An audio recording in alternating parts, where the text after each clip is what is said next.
আজকে আমি আপনাদেরকে একটি নতুন ভিডিও দেখিয়ে দিব। তো সেটাকে আপনারা কিভাবে এরকম বানাতে পারবেন, এরকম এই যে মুড়ির ঠোঙ্গাগুলো আছে সেগুলো বানাতে পারবেন। তো দেখিয়ে দিব আজকে কিভাবে করবেন আপনারা। সর্বপ্রথম আগে একটা A4 সাইজের পেপার নিয়ে নেবেন, কাগজ, A4 সাইজের কাগজ অথবা যে কোনো কাগজ নিলেই হবে। সেটাকে এভাবে ভাঁজ করবেন, ভাঁজ করে নিয়েছি। তারপর এটাকে আপনারা এরকম করে একটা ভাঁজ করে নেবেন। করার পর এই যে এটাকে এই যে একটু বাড়িয়ে নেবেন আপনারা, যেমন নাকি এরকম এই যে এভাবে করি, দেখিয়ে দিই। এভাবে করলে কিন্তু হবে না, এটাকে একটু কমিয়ে নিতে হবে, একটু বাড়িয়ে কমিয়ে নিতে হবে। তারপর আমি বাড়িতে বানানো ঘাম নিয়েছি। আপনারা পারলে বাড়িতে থেকে ঘাম ব্যবহার করতে পারেন। তো আমি বাড়িতে বানানো ঘাম লাগিয়ে নিই।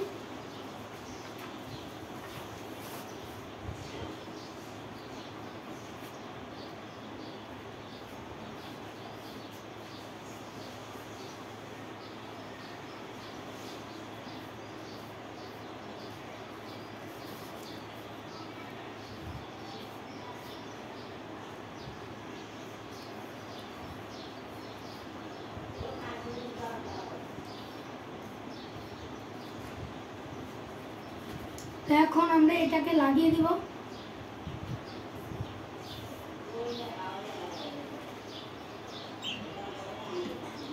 এটার উপরে দিয়ে আমি একটু ভালোভাবে লাগানোর জন্য একটু উপর দিয়ে নিই।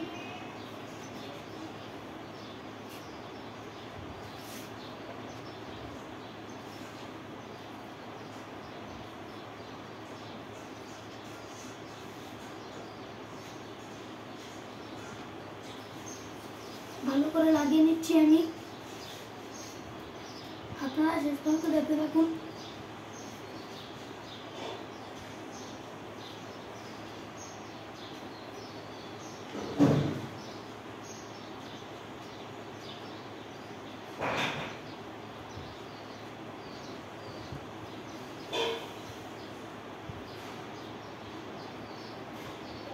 আপনারা চাইলে আলাদা রঙের মানে যে সব রঙের কাগজ আছে সেগুলো দিয়েও বানাতে পারবেন, অথবা নষ্ট কাগজ দিয়েও বানাতে পারবেন।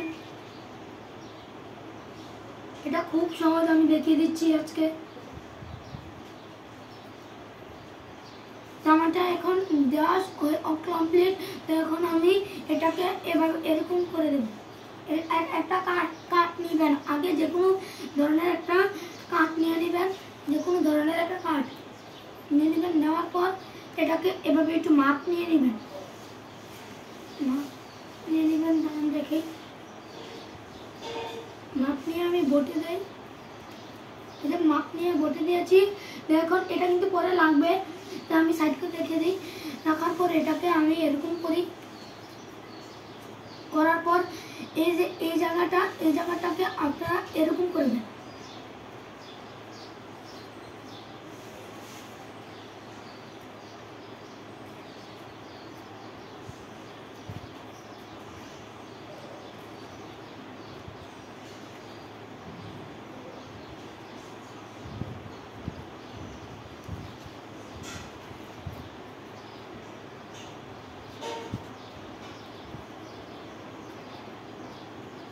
এই যে এরকম করে নেবেন।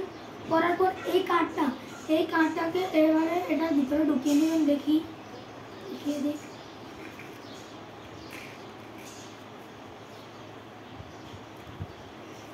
ঢুকিয়ে নেওয়ার পর আমি দেখিয়ে দিচ্ছি। ঢুকিয়ে নেওয়ার পর আপনারা এই যে একটু ঘাম দেখিয়ে দিই, এটাকে এরকম করে নেবেন।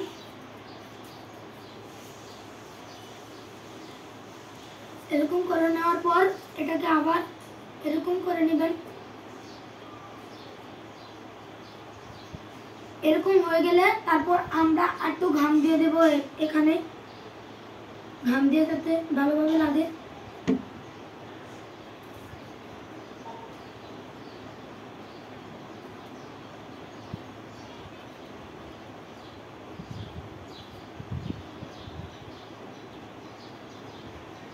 ঘাম দিয়ে দিয়েছি।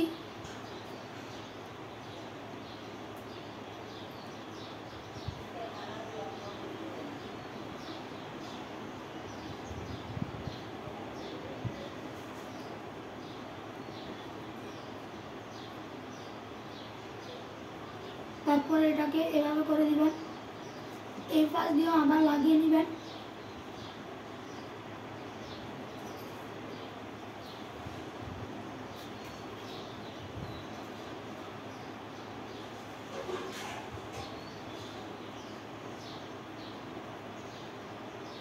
আপনারা এখানে অন্য ধরনের ঘামও ব্যবহার করতে পারবেন।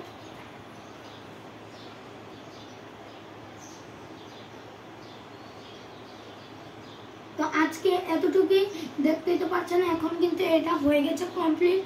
তো আমি এখন এটাকে শুকাতে দিয়ে দেওয়ার পর এটা এরকম হয়ে যাবে, এরকম হয়ে যাবে। তো আজকে আমাদের ভিডিওটা এতটুকুই।